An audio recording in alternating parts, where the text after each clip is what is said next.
Mission 18 নম্বর ডালটা দে তো। কই রে মিশন? আরে এই তুই কি করছিস? জি তুই কাস্টমারের গাড়িতে তেল বের করছিস কিসের জন্য? দে আমার কাছ দে। এই কাজ কি করছিস? তোর এই কাজ করতে কইলো কিডা? আরে ভাই রাগ করছেন কে? আমি তো আপনার ফায়দার জন্য এসব করছি। তোর আমি বলেছি আমার ফায়দা করতে? ভাই এই কাস্টমার এই প্রথম আমার দোকানে আইছে আর বাইকের ট্যাঙ্কিও একেবারে ফুল। আমি খালি সেই সুযোগটাই কাজে লাগালাম। কে? আমি কি তোর কইছিলাম এই সুযোগ কাজে লাগা? তোর যতটুকু কাজ করার কথা বলি ততটুকুই কাজ করবি, এর বাইরে তোর কোনো কাজ করা লাগবে না। যদি আবার এই ধরনের কাজ করেছিস তোর কিন্তু আমি দোকানেতে বার করে দেবো না। ভাই আপনি এত রেগে গেলেন কে? আমরা তো কাজ করার সময় একটু একটু পেট্রোল ভাই করি। চেন পরিষ্কার করার সময়, ফিল্টার পরিষ্কার করার সময় পেট্রোল তো একটু বের করাই লাগে। আরে ভাই একটু বাইর করলে তো কোনো সমস্যা নেই, কিন্তু তুই তো পুরো হাফ লিটার বের করে ফেলেছিস। আমি তোর আটকালাম এজন্যই তুই থামলি, না হলে তো তুই বোতল ফুল করে ফেলতি। আর আমার তো মনে হচ্ছে তুই এই কাজ পিরাই করিস। হ্যাঁ ভাই, এর আগেও আমি হাফ লিটার পেট্রোল বের করিছি, বের করে আপনার গাড়িতে এটা ভরিয়ে দিছি। এক কাজ কর, যেহেতু বের করে ফেলেছিস এইটা আমার গাড়িতে দেয়। আর শোন, আমার ব্যবসা ইমানদারিতার উপর চলে, ইমানদারিতার সাথে কাজ করছি, আল্লাহ তাআলা যাটুক দিচ্ছে খুব ভালোভাবে চলছি। এই 2 নম্বরের কাজ যেন আমার দোকানে আর না হয়। যা। হ্যাঁ ইমানদারিতা একটুখানি স্বার্থ দেখেছে আর ইমানদারিতা বের হয়ে গেছে। কি অবস্থা? আমার পঙ্খেরাজের কাজ কতদূর? হ্যাঁ ভাই, আপনার গাড়ি একদম ওকে। টেস্ট করে দেখেন না? হয় এই দেখেন,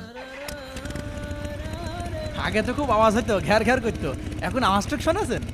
হ ভাই, শব্দ তার হচ্ছে না। আপনি চালিবার চেক করে নিতে পারেন, হয়তো একটু চালায় আসেন। আরে ভাই, আবার কি চেক করব?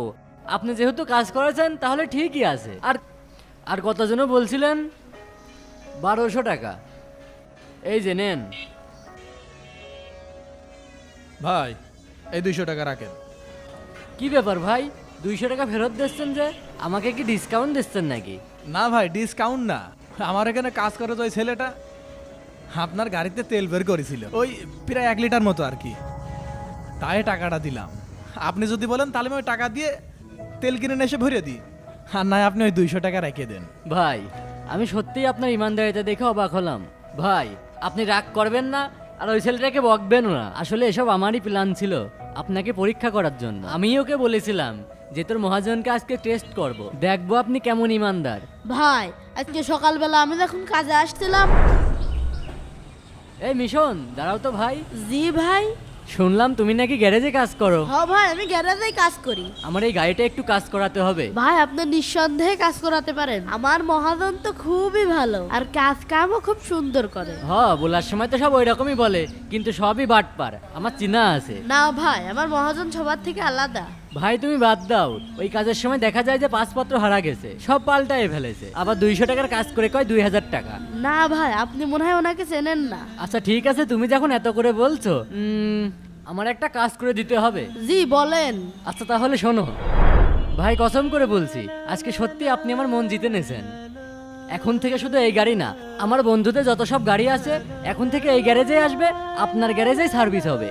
আর ভাই এই 200 টাকা আপনি রেখে দেন, এটা আমার তরফ থেকে আপনার হাদিয়া। না না ভাই থাক। না না ভাই, আর হাদিয়া দেওয়া সুন্নত, হাদিয়া নেওয়া সুন্নত, মনে করতে পারেন এটা আপনার ইমানদারিতার পুরস্কার। ভাই আজকে তাহলে আসি। জি ভাই। প্রিয় দর্শক, আমাদের এই শিক্ষণীয় নাটকগুলো আপনাদের কাছে কেমন লাগে কমেন্টে অবশ্যই জানাবেন, আর শেয়ার করতে কিন্তু ভুলবেন না।